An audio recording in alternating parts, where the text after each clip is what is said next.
Snow fell in thick sheets over the financial district that morning, turning the skyline into a blur of gray glass and white silence. Callan Whitmore still remembers the look in her eyes when the road disappeared beneath a curtain of white. A black SUV skidded across an overpass after a sudden collision, its tires screaming against black ice before the guardrail gave way beneath its weight. People gathered on both sides of the bridge, phones raised, breath fogging in the freezing air, but nobody moved.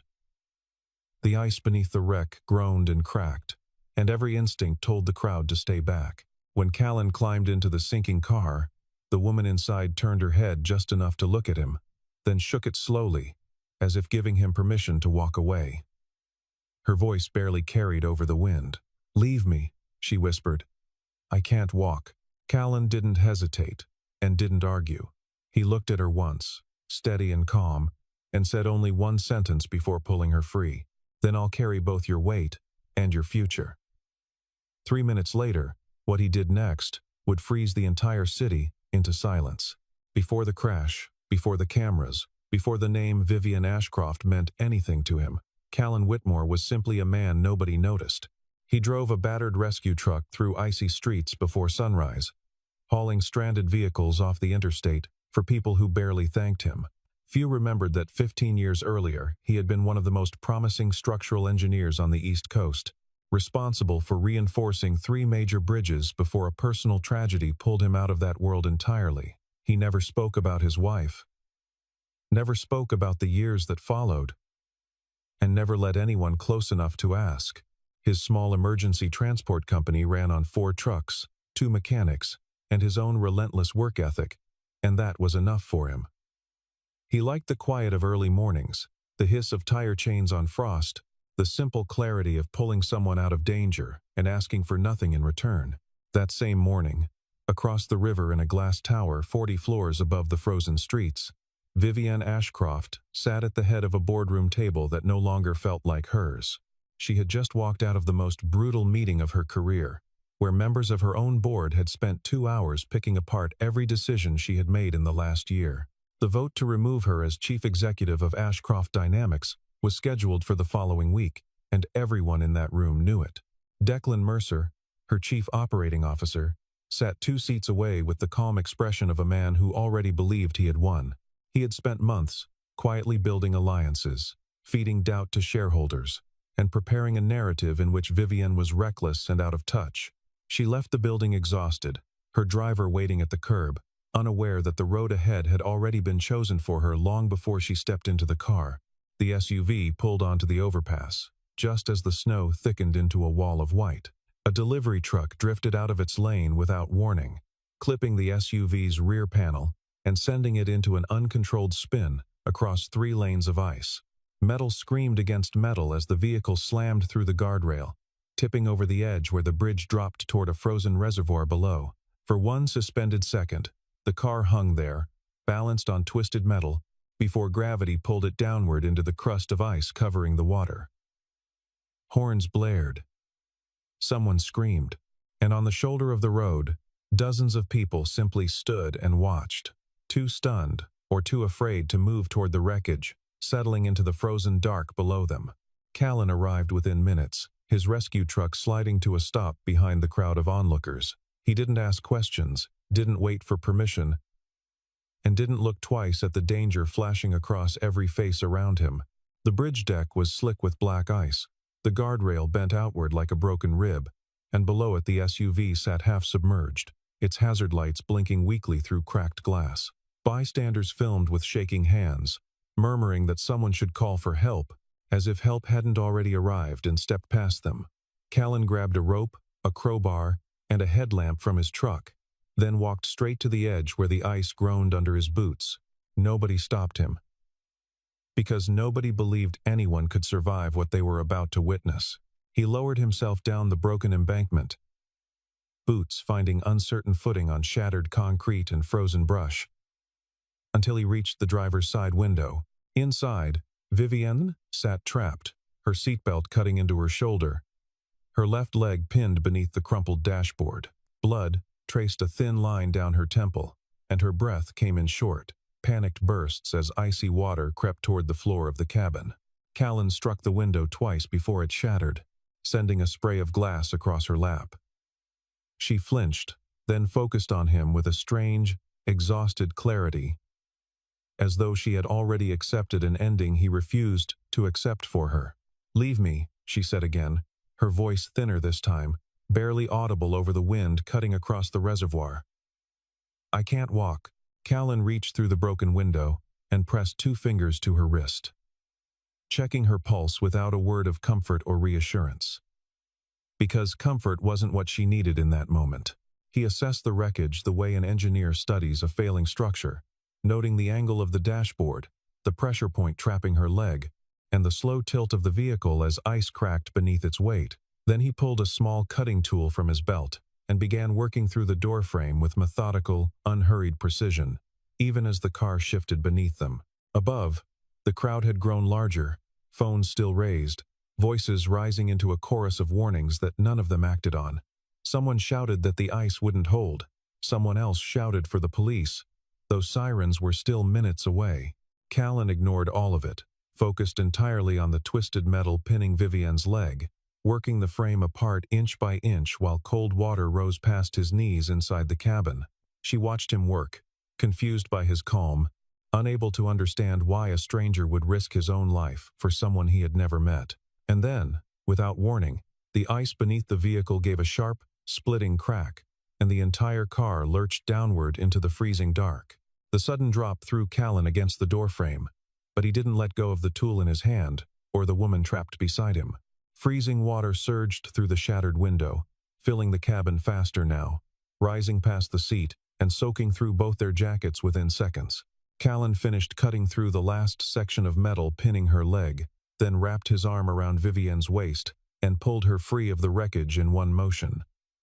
He guided her through the broken window, fighting the current that tried to drag them both toward the deeper part of the reservoir.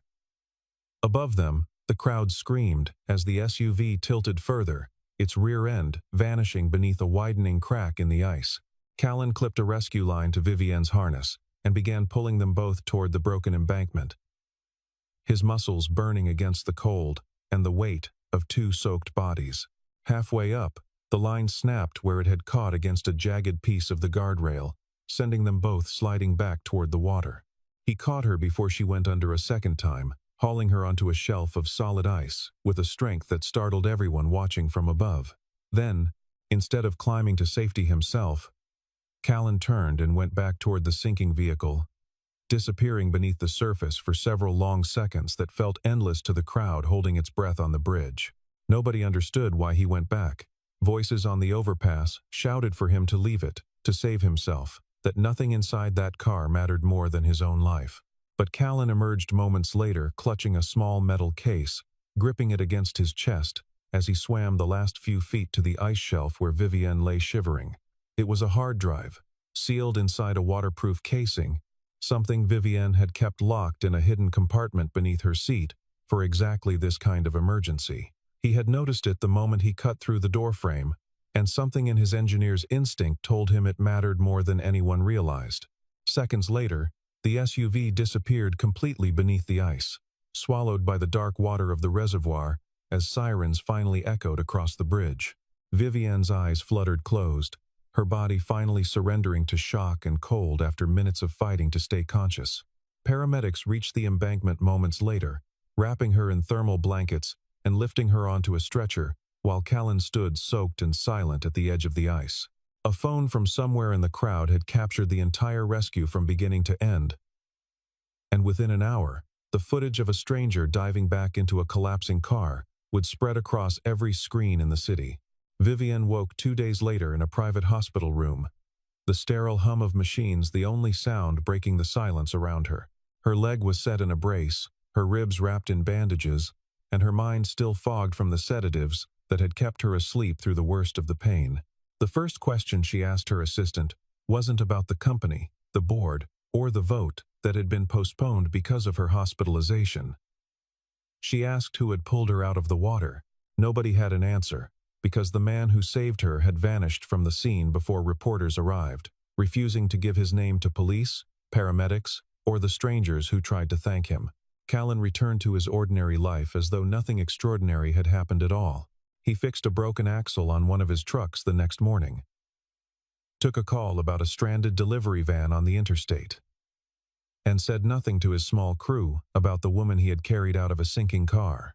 When a local news van tracked down his rescue company through a partial license plate caught on camera, he declined every interview request and told his mechanics to do the same. He didn't want attention, didn't want cameras outside his garage, and didn't want to explain why he had gone back into the water for a metal case that wasn't even his to save. While Vivienne recovered, Declan Mercer moved quickly to seize the opening her absence had created. He called an emergency meeting of the board, framing her hospitalization as proof that Ashcroft Dynamics needed stronger, steadier leadership during a period of financial uncertainty. Harriet Sloan, a longtime board member with quiet influence over several major shareholders, backed him without hesitation, having already been promised a significant stake in the restructured company. Together, they drafted a proposal to install an interim chief executive, timed carefully for a vote, while Vivienne remained too weak to defend her position in person. On her final night in the hospital, a nurse delivered a small package that had been left at the front desk earlier that day, addressed only to Vivienne Ashcroft. Inside was the metal case Callan had pulled from the sinking SUV, cleaned and dried, with a single handwritten note taped to its surface. The note read simply, "For your company," without a name, a number, or any way to trace who had left it. Vivienne stared at the case for a long time before opening it, and what she found inside would change everything she believed about the accident that nearly killed her. Vivienne spent the following week tracing the origin of the package, pulling security footage from the hospital lobby, and cross-referencing it with traffic cameras near the bridge. The trail eventually led to a small rescue company on the edge of the city. 4 trucks parked behind a modest garage, with a faded sign reading Whitmore Emergency Transport. She arrived unannounced on a cold afternoon, still walking with a cane, and found Callan beneath one of his trucks, replacing a worn brake line with the same quiet focus he brought to everything he did. He didn't seem surprised to see her, only wiped his hands on a rag and waited for her to speak first. She thanked him plainly, without the polished language she used in boardrooms, telling him that she owed him her life and didn't know how to repay something like that.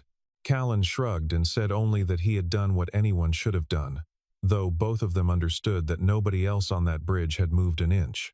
As they talked, Vivienne noticed the way he described the accident, the guardrail, the angle of the truck's impact, the strange behavior of the vehicle before it spun out of control.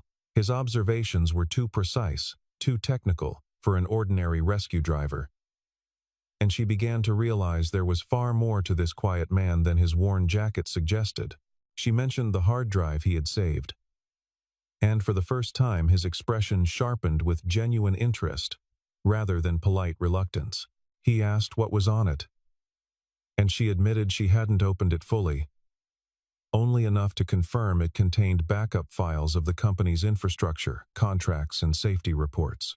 Callan asked to see the accident report from that morning, something most rescue workers wouldn't have thought to request, and something Vivienne hadn't thought to question until he laid it beside a photograph he had taken of the broken guardrail before it sank.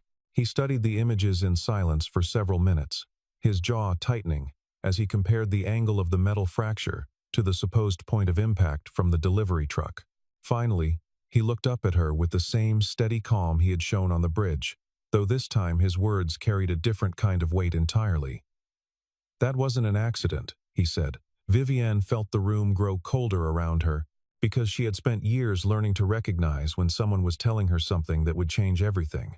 Callan explained what years of structural engineering had trained him to see instantly, details that a police report written in a rush would never have caught.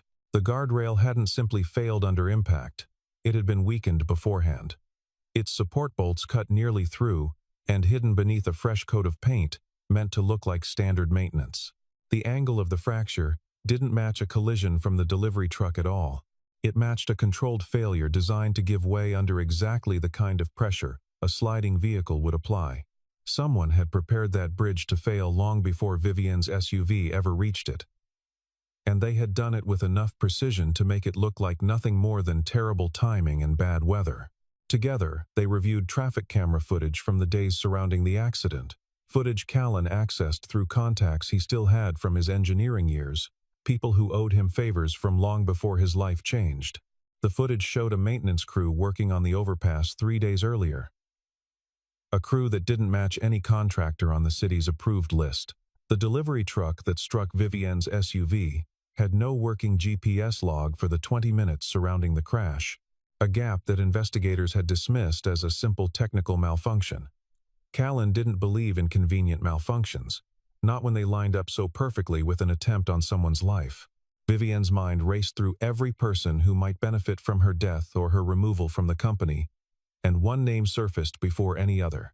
Declan Mercer had access to vendor contracts, maintenance schedules, and enough operational knowledge to arrange exactly this kind of sabotage without leaving an obvious trail. She remembered his calm expression in the boardroom the morning of the accident, a calm that now looked less like professionalism and more like a man watching a plan unfold exactly as intended. Still, none of what they had gathered would hold up in a courtroom, not without a direct link tying Declan to the crew, the truck, or the missing GPS data. Callan warned her that proving intent would be difficult, especially against a man with enough resources to erase most traces of what he had done. Vivienne asked why he was helping her at all.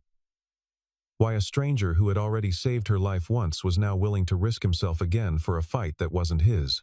He looked at her for a long moment before answering, saying only that he had spent years building bridges meant to protect people, and he wasn't about to let someone use one to end a life instead. That night, as Vivienne drove home through streets still dusted with fresh snow, her phone rang with a call from an unknown number, and the voice on the other end made it clear that Callan wasn't the only one who had noticed them digging. The threat wasn't aimed at Vivienne that night, it was aimed directly at Callan, a low voice warning him to stop asking questions about a bridge that had already been forgotten by everyone except him.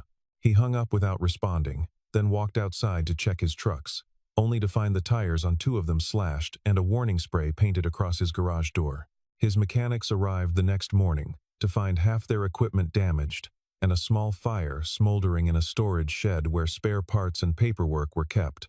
Callan stood in the wreckage of his own business, watching years of careful work go up in smoke, and felt something harden inside him that had nothing to do with fear. He didn't call the police, not yet, because he understood that whoever had done this had likely arranged for the report to disappear the same way the GPS logs had. Instead, he called Vivienne, telling her plainly what had happened, and warning her that whoever orchestrated the bridge collapse now saw them both as threats worth silencing. She offered to send security, to move him somewhere safer, to use every resource her company still had to protect him, but Callan refused all of it. He told her that running from danger had never solved anything in his experience, and the only way through this was to keep pushing until the truth had nowhere left to hide. Over the following weeks, something shifted between them that neither had expected on the night of the accident. Vivienne began meeting Callan at his garage in the evenings, exchanging files and theories over cheap coffee while snow piled against the windows outside. She found herself drawn not to his silence, but to what lived beneath it. A steadiness that had nothing to do with money or titles, or the careful performances she was used to in corporate rooms. Callan, in turn, found himself explaining things to her that he hadn't spoken about in years. The bridges he once designed, the reasons he had left that world behind, small pieces of a man he had kept hidden for a long time. It wasn't romance yet, not in the way either of them would have named it. But it was something rarer between two people who had learned to trust almost no one. Respect grew quietly between them, built on late nights spent piecing together a conspiracy that powerful people wanted buried. Then, just as they finally located a witness willing to confirm the unauthorized maintenance crew on the bridge, that witness vanished entirely, his apartment empty and his phone disconnected within a single day. The disappearance of their only witness left Vivienne with almost nothing to bring before the board, and the vote to remove her as chief executive had been rescheduled for the following Monday. Declan had spent the weeks of her recovery consolidating support among shareholders, promising stability, growth, and an end to what he called reckless leadership under Vivienne's direction. Harriet Sloane stood firmly beside him throughout, her quiet confidence suggesting she already knew the outcome of the vote before a single ballot had been cast. When the board convened that morning in the glass tower overlooking the frozen river, most of the room expected a formality. A brief presentation before Vivienne's inevitable departure from the company she had built. She stood at the head of the table, her legs still stiff beneath a tailored suit, and began to speak about the accident, about the guardrail, about a maintenance crew that didn't exist on any approved contractor list. Declan interrupted almost immediately, dismissing her claims as the desperate story of a woman clinging to power after a traumatic accident had clouded her judgment.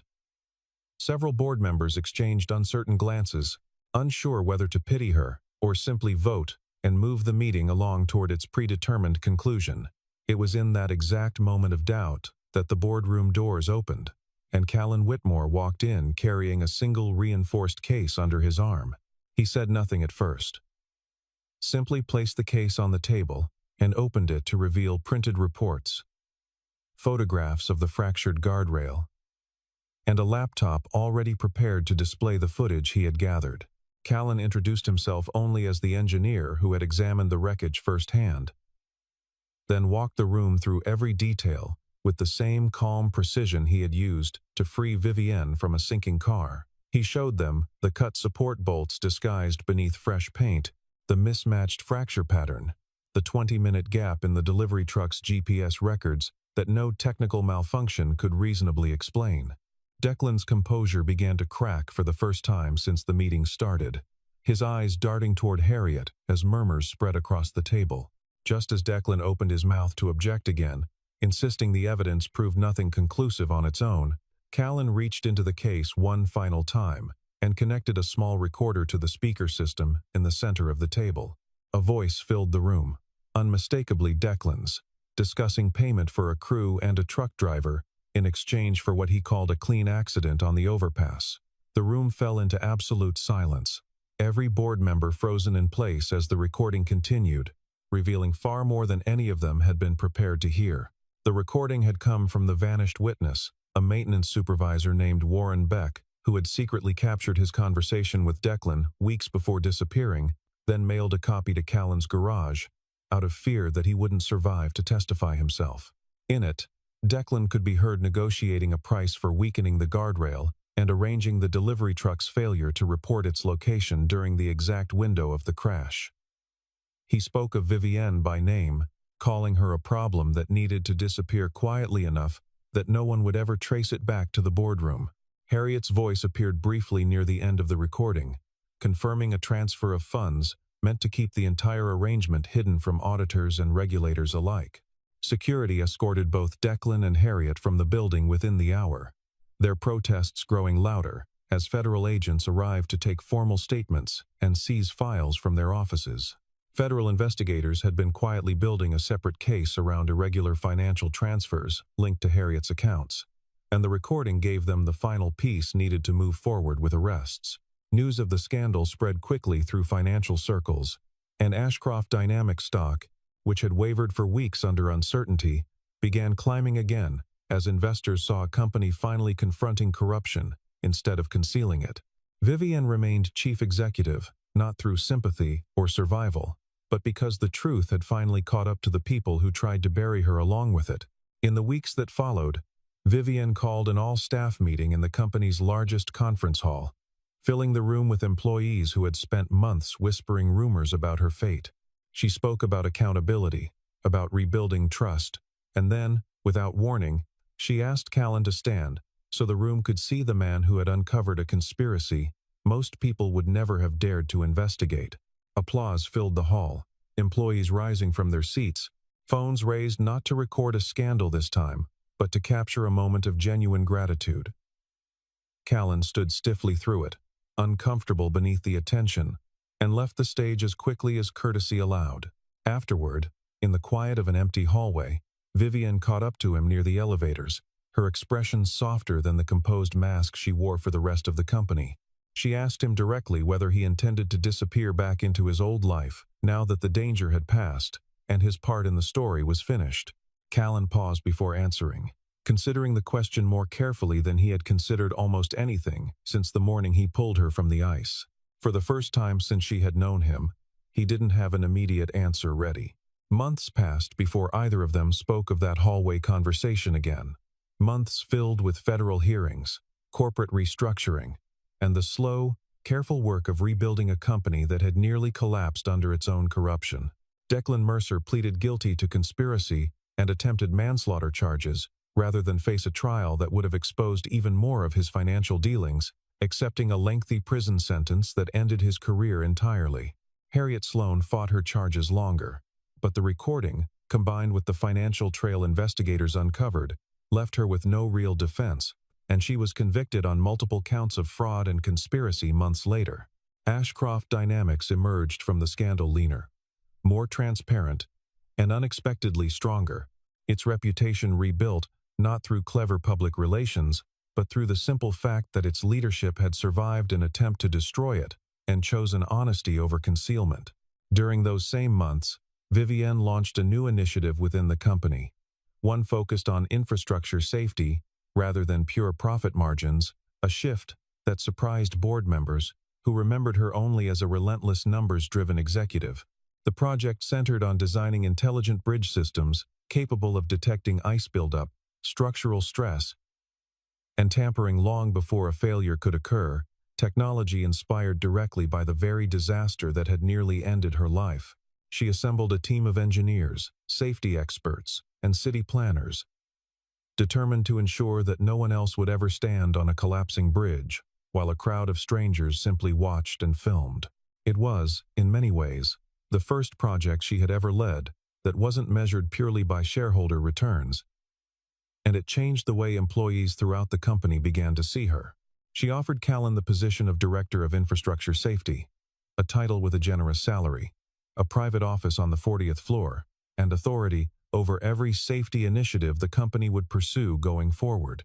He turned it down without much hesitation, explaining that boardrooms and quarterly reports had never suited him, and that trading his rescue trucks for an office chair felt like abandoning the very thing that had brought them together in the first place.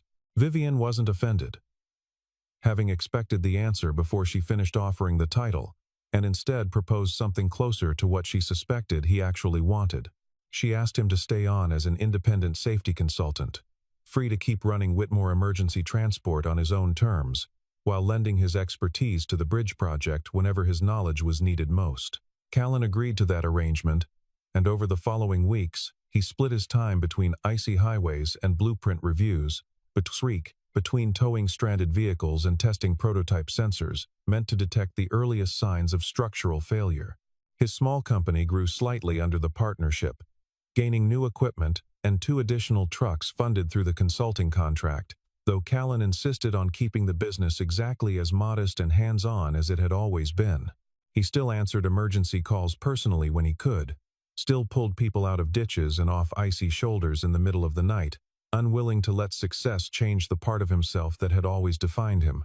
Vivienne, for her part, began appearing less frequently in the glass tower and more often at construction sites, standing beside engineers in hard hats instead of behind a desk surrounded by spreadsheets. Employees noticed the change before analysts or reporters ever did, noticing a chief executive who asked questions about worker safety before asking about quarterly projections.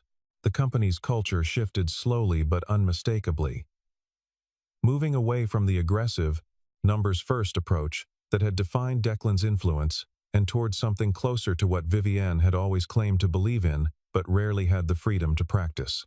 It wasn't a perfect transformation, and old habits occasionally resurfaced under pressure. But the direction was undeniable to anyone who had watched the company before and after the scandal.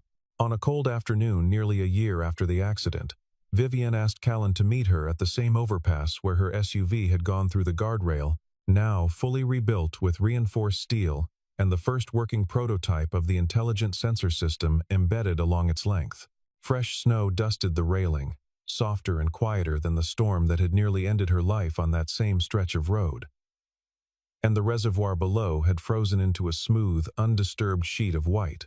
She walked to the edge slowly, her limp barely noticeable now after months of physical therapy, and rested her hands on the new railing while looking out over the water that had once swallowed her car whole. That day, she said quietly, "I thought I was going to die." Callan stood beside her, hands in his coat pockets, watching the same stretch of ice where he had once dropped down into freezing water without a second thought. He didn't answer right away, letting the wind carry the silence between them for a moment before speaking. "No," he said finally, "that wasn't the day your life ended. That was the day it started over." Vivienne turned to look at him, studying the same steady calm that had first drawn her attention on the worst morning of her life. A calm that had never once wavered no matter what danger surrounded them. She reached out and took his hand. Not out of gratitude this time. Not as a gesture of thanks for a debt she could never fully repay. But because somewhere in the months since that crash, gratitude had quietly grown into something else entirely. It wasn't loud or dramatic, the way stories often imagined love arriving, but steady and certain. The way trust builds between two people who have already survived the worst version of the world together. Callan didn't pull away, and for the first time since the accident, neither of them felt the need to explain what the moment meant. They simply stood there together on the rebuilt bridge, two people who had found each other in the middle of a disaster and chosen, deliberately and without hesitation, not to let go. In the years that followed, the intelligent bridge system Vivienne championed spread beyond that single overpass.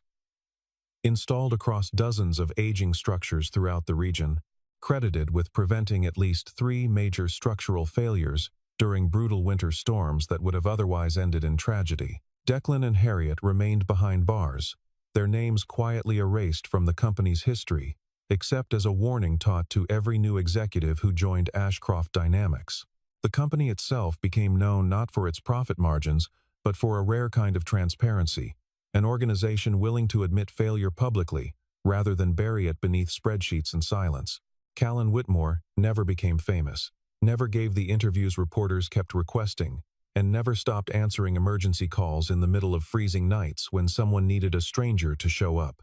Vivienne Ashcroft was no longer remembered as the cold, calculating executive who had once ruled her company through fear and control. She became something rarer in the world she inhabited. A leader who had learned, in the most brutal way imaginable, that no title or fortune mattered if it came at the cost of human life. The story of that winter morning eventually faded from headlines, replaced by newer disasters and newer names, but for the people who had stood frozen on that bridge and watched a stranger climb down into the ice, the memory never truly left them. Real courage, it turned out, had nothing to do with being seen. It lived quietly in the choice to move forward when everyone else had already decided to stand still. Long after the cameras had stopped following the story and the headlines had moved on to newer disasters, the bridge itself remained a quiet monument to everything that had happened there. City engineers who studied the reinforced overpass rarely knew the full history behind its design, only that it had become a model referenced in safety reviews across the state, cited for its unusually early adoption of failure detection technology. Few of them ever learned that the man who inspired its design still drove past it most mornings in a rescue truck that had seen better decades, or that the woman who approved its funding still stopped there occasionally, alone, simply to remember how close she had come to never seeing another winter at all. Callan's business grew slowly over the following years, not because he sought expansion, but because word of his work traveled quietly among people who valued reliability over reputation. Families whose cars had slid off icy roads in the middle of the night, drivers stranded during blizzards with no one else willing to answer the call, all of them came to know his name, the way people know a good doctor or a trustworthy mechanic, through quiet recommendation rather than advertisement. He hired 2 more drivers eventually, men who shared his instinct for showing up when others hesitated, and he trained them the way he had once trained himself, through patience, precision, and an unwillingness to leave anyone behind. His garage stayed modest, unglamorous, the kind of place easy to overlook unless you needed it, which was exactly how Callan preferred it to remain. Vivienne, meanwhile, found herself increasingly drawn to projects that had nothing to do with profit and everything to do with prevention, funding research into structural safety long before regulators required it, often over the objections of shareholders who still measured success purely in quarterly numbers. She learned, slowly and sometimes painfully, how to balance the demands of running a major corporation with the quieter conviction that had taken root in her after the accident, the belief that no balance sheet justified risking a single life. It wasn't always an easy fight. And there were board meetings where old habits and old pressures threatened to pull her back toward the version of herself that had once ignored warnings in favor of growth. But each time, she remembered the weight of freezing water rising past her shoulders, and the calm voice of a stranger who refused to leave her behind, and the choice became easier than it once had been. Their relationship, whatever shape it eventually took, never became the kind of spectacle either of them might have feared given who Vivienne was, and the visibility that came with her position. They kept it private, deliberate, built on long evenings at his garage, and quiet mornings walking beside half-finished construction sites, far removed from galas or press events, or anything resembling the world. Declan had once tried to convince the board she represented. Colleagues noticed a change in her over time, a warmth that hadn't been there before. Though few ever connected it directly to the quiet man, who still preferred fixing brake lines to sitting in boardrooms. Neither of them needed anyone else to understand it. It was enough that they did. Years later, when new engineers joined the safety division Vivienne had built from nothing, they were shown a single case study before anything else, a detailed breakdown of a bridge collapse investigation that had uncovered corporate sabotage disguised as accidental failure. Most of them assumed it was simply a lesson in structural analysis, a technical exercise meant to sharpen their eye for hidden defects. Few realized that the woman who had personally approved their training program had once been trapped inside that very collapse, or that the meticulous photographs used in every lesson had been taken by a man who never once appeared in the official records of the case. The story lived on quietly, stripped of names and headlines, reduced to a lesson about vigilance that would go on protecting people neither Callan nor Vivienne would ever personally meet. What remained, long after the scandal faded and the promotions and prison sentences became old news, was something far simpler than the corporate thriller the newspapers had once tried to make of it.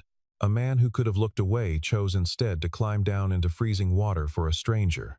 A woman who had built her entire identity around control learned that survival sometimes depended on trusting someone else completely, and a bridge that once nearly took a life became, through careful, unglamorous work, the reason countless others would never have to learn how close disaster could come on an ordinary winter morning.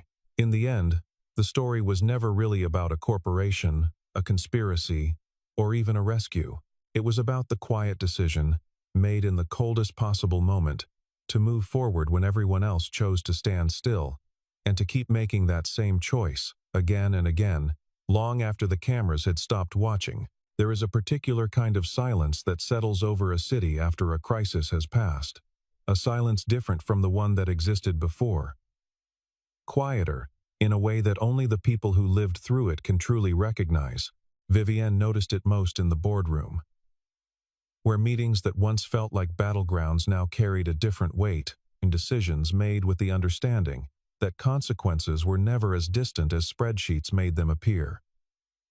Callan noticed it most on the road, in the way strangers occasionally slowed their cars to thank him for something they had only seen in old news footage, unaware that the man behind the wheel of that battered rescue truck wanted nothing more than to be forgotten by history and remembered only by the people he had actually helped. Neither of them sought recognition, and perhaps that was precisely why the recognition, when it came, felt earned rather than performed. On the anniversary of the accident each year, without any formal arrangement between them, both Callan and Vivienne found themselves drawn back to that same stretch of rebuilt bridge, arriving separately but somehow always within minutes of each other, as though the place itself remembered what they had survived there.